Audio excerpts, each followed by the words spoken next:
Good day, I'm Lorraine Mendez, and this is your JIS News for Tuesday, February 9.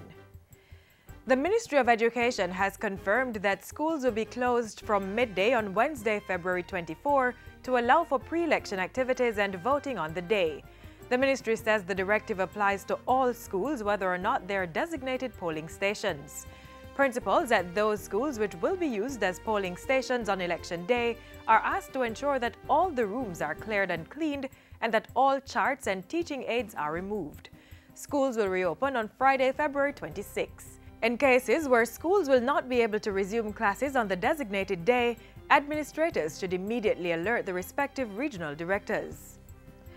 Personnel attached to the Negril police station now have improved working conditions following recent refurbishing works. The roof was repaired and the administrative building retrofitted.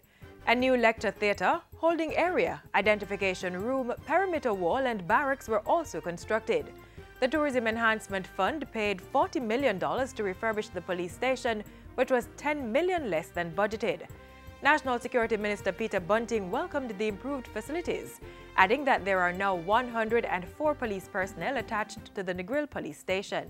And along with the increased personnel, we're now seeing the appropriate levels of barrack facilities, etc.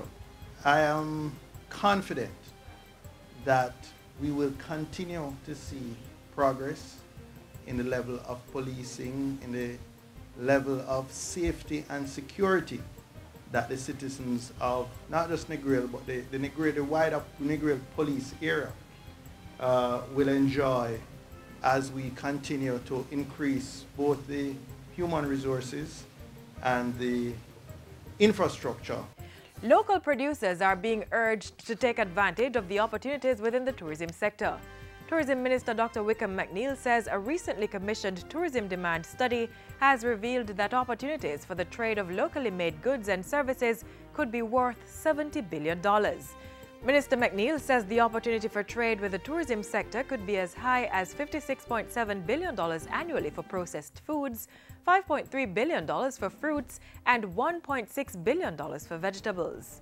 My ministry will be working closely with various agencies and ministries and with the local suppliers to address constraints and limitations, and will be taking into consideration some of the recommendations of the study to assist suppliers in meeting the needs of the sector. Copies of the study were presented to media representatives and tourism stakeholders at a press briefing last week. The full findings of the tourism demand study may be accessed on the ministry's website, mot.gov.jm. Government's Labour Market Information System, LMIS, will now be used in the Jamaica Library Service JLS network to broaden the scope of job placement. This follows the recent signing of a Memorandum of Understanding between both entities.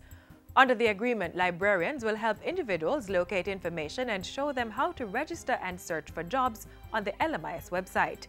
Funded by the Inter-American Development Bank, the $3.5 million project will provide career guidance and improve access to the labor market information system. Labor and Social Security Minister Dr. Fenton Ferguson says the project will help to tackle unemployment in Jamaica. Through the LMIS database, employers and investors will know where to locate certified and uncertified skills.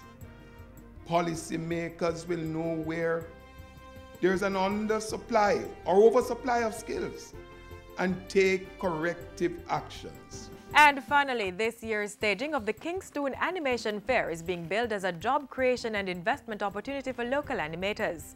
Science and Technology State Minister Julian Robinson says Jamaica is being positioned as a center for animation development and for the establishment of production houses, similar to the BPO sector.